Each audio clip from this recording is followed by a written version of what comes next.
आज अचानक मनात आलं जाऊया आदमापूरला मामांच्या दरबारात. पहिला गाडी घातली पेट्रोल पंपावर, तिथं 4 रुपयाचं एक्स्ट्रा पेट्रोल घेऊन चाललो. विनिंगला चालल्यामुळे खतरनाक सनसेट बघायला मिळाला.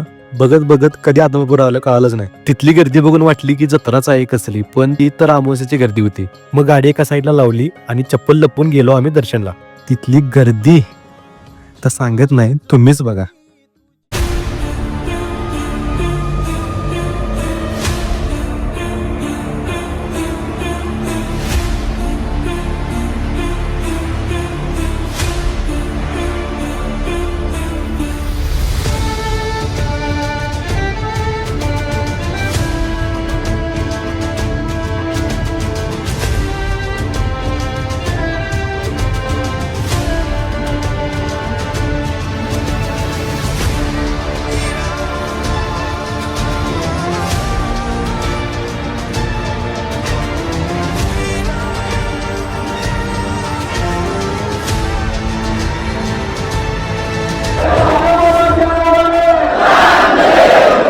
व्हिडिओ आवडला असेल बाळूमामाच्या नावाने चांग बोलले अशी कॉमेंट करा आणि ते लाईक कॉमेंट आणि शेअर ते पण करा.